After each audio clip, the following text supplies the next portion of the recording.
Constrangimentos que se vão sentindo aqui no aeroporto do Porto por causa do apagão geral. E vamos continuar a acompanhar toda a informação neste dia do apagão geral que afetou o país. Já a seguir, não perca às 8 o telejornal com Hélder Silva.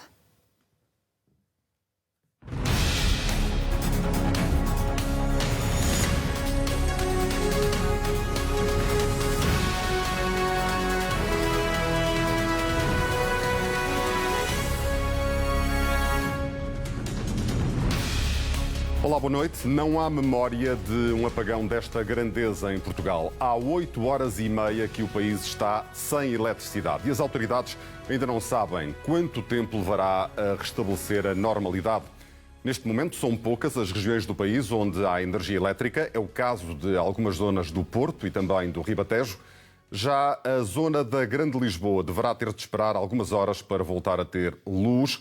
E, neste caso, a prioridade são os serviços essenciais, como os hospitais. O Governo reuniu-se de emergência, as Forças Armadas já foram mobilizadas para garantir o abastecimento de bens essenciais. E em muitas cidades houve corrida às lojas ao mesmo tempo que muitos estabelecimentos tiveram de fechar as portas. O Centro Nacional de Cibersegurança garante que não foram identificados, até ao momento, indícios que apontem para um ciberataque. E a Rede Elétrica Nacional diz que até ao momento não foi possível apurar as causas do enorme apagão que afetou Portugal, Espanha e o sul de França. Às 11h30 da manhã, tudo foi abaixo. De norte a sul do país, um apagão geral no fornecimento de eletricidade começou rapidamente a provocar o caos. Carros a isto de baterem uns contra os outros está completamente insano. Para aí há meia hora para fazer 1 quilómetro. Mas já sabe o que aconteceu? Acho que é da União Europeia. Não é toda a Europa. Sem semáforos, sem pagamentos eletrónicos, sem luz, o metropolitano de Lisboa e o comboio deixaram passageiros fechados a meio do percurso. Tiveram de percorrer a pé em busca de uma saída.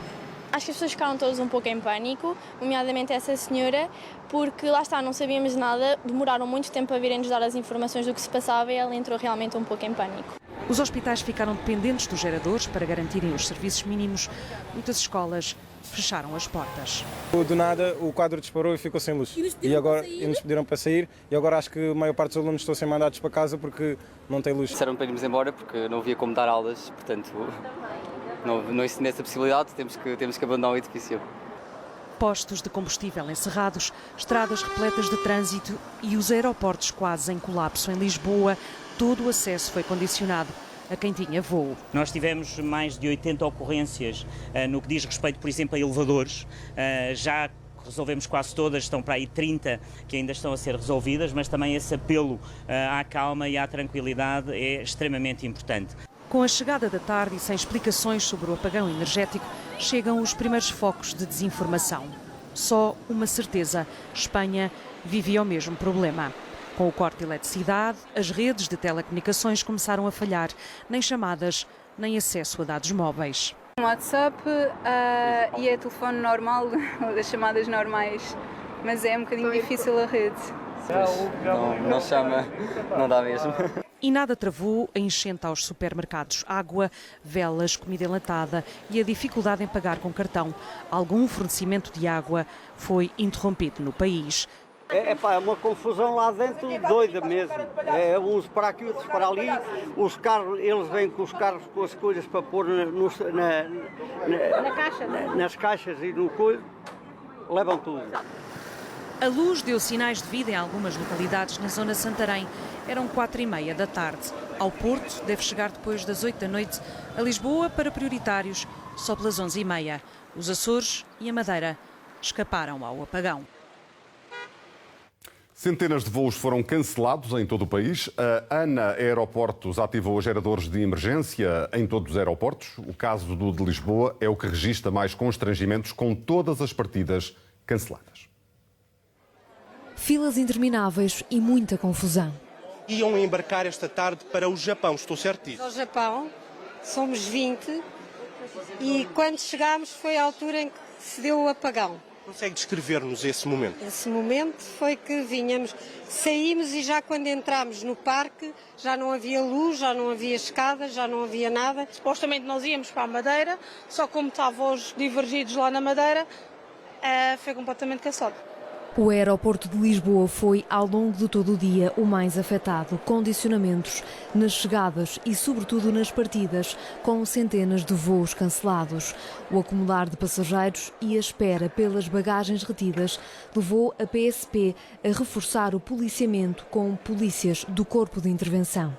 Disseram que hoje seria impossível pegar a mala, que contatasse a companhia aérea para saber quando isso vai ser entregue, quando vai ser entregue as malas. A recomendação de todos os seguranças e de várias pessoas foi que abandonássemos o aeroporto, mas como não se consegue também sair, e nós moramos no Estoril, não seria muito longe, mas somos muitos, não se consegue sair, acho que está tudo lá fora, que não se circula, não há táxis, não há nada.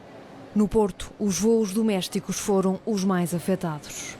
Tenho voo para Lisboa e depois voo para Luanda e chego aqui e está cancelado. Estava em Sevilha, aí lá em Sevilha, como o aeroporto tem gerador, nós conseguimos decolar de Sevilha. Mas agora eu tenho uma conexão para Lisboa e depois Lisboa eu tenho uma conexão para o Brasil. Então eu quero ver o que a TAP vai resolver. Pessoas à espera de transporte, táxi ou Ubers, mas como os telemóveis não funcionam, a fila, como vê, chega a ser, enfim, umas centenas muito grandes de metros. A situação levou a ANA Aeroportos a acionar geradores de emergência em Lisboa, Porto e Faro para assegurar o essencial da operação aeroportuária. Há ainda condicionamentos em todos os aeroportos. Há duas informações de última hora que acabam de ser reveladas. A energia elétrica foi reposta na cidade de Coimbra há poucos instantes e a GNR vai escoltar o transporte de combustível para infraestruturas críticas em todo o país. Ao longo do dia foram imensos os constrangimentos também no trânsito e nos transportes públicos e por todo o país. Tudo apagado, sem semáforos, sem comboios ou metro e muitas dúvidas do que se passava. Quando chegámos à estação, aqui em Intercâmbio já começámos a achar estranho porque estava assim um bocado cheia, estava tudo desligado. Eu, entretanto, saí do metro, subi. Inicialmente os comboios estavam apenas com ligeiros atrasos e depois, efetivamente, acabaram por ser mesmo suprimidos alguns comboios afetados. Estávamos a tentar contactar, nomeadamente, os nossos familiares para saber o que é que se passava, porque ainda no metro ainda tinha net e recebi mensagem dos meus familiares a dizer que mesmo nos postos de trabalho não tinham luz. Caos é a palavra que mais é falada por quem hoje se desloca pelas cidades portuguesas. Em Lisboa é bem visível a confusão no trânsito e andar por aqui só mesmo com esperança, no bom senso dos condutores.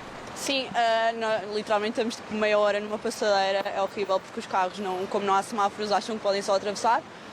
Literalmente já vi 30 pessoas a quase ser atropeladas, carros a isto de baterem uns contra os outros, está completamente insano. O mesmo no Porto, com o metro sem funcionar, a alternativa são os autocarros, que enchem a olhos vistos. Saímos à rua e demos com este panorama, não é? Um pouco estranho, não é? E estamos a ver a vida suspensa, não é? Mais uma vez. Neste momento só os autocarros é que funcionaram, por isso é que consegui chegar até aqui. E os autocarros estavam muito cheios?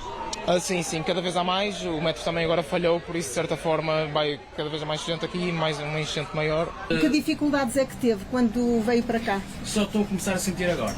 Que dificuldades? De mais gente. O metro funciona a eletricidade e o autocarro é a gás, portanto o autocarro está a circular. E os semáforos têm estado a funcionar? Nenhum funciona. Costumo apanhar este autocarro e a fila já costuma ser grande, mas desta vez em muito pouco tempo a fila tornou-se mesmo descomunal. Um bocado a preço, mais nada.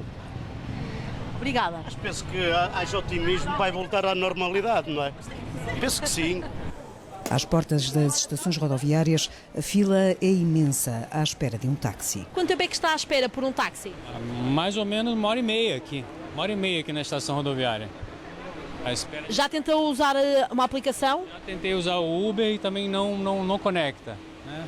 Não está tendo conexão. Estamos tendo esse desalento aqui, 1h30 na fila. Essa fila aqui a gente achou por conta própria e ficamos aqui. Parece que é a fila do táxi, mas a gente não tem nem certeza se é ou não. Consegue usar o telemóvel? Não consigo. Sem acesso à internet. Sem acesso a tudo.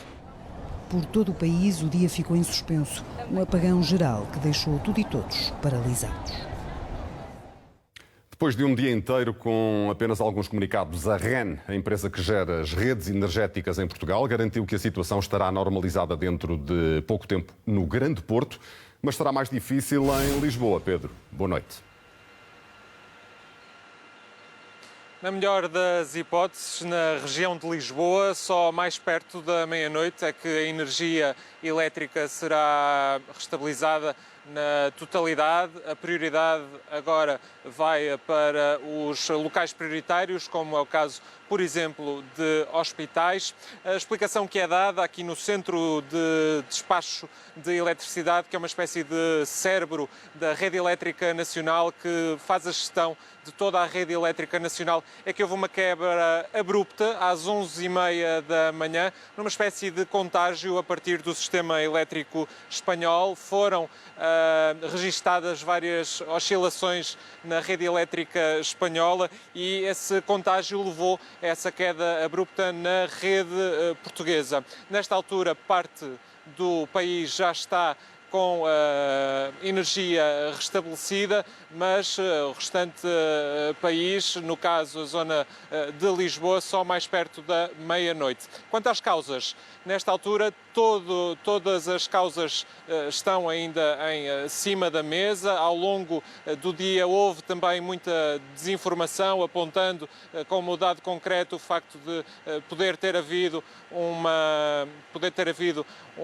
ataque à rede nacional. Ao fim da tarde, o administrador da REN, João Faria Conceição, dizia que até esta hora não era possível apontar uma causa concreta para este apagão histórico em Portugal. Não sei se nesta altura estamos em condições de poder recuperar essas declarações do administrador da REN, que apontava para uma prioridade nesta altura ao restabelecimento da energia elétrica. Só depois virá o apuramento das causas.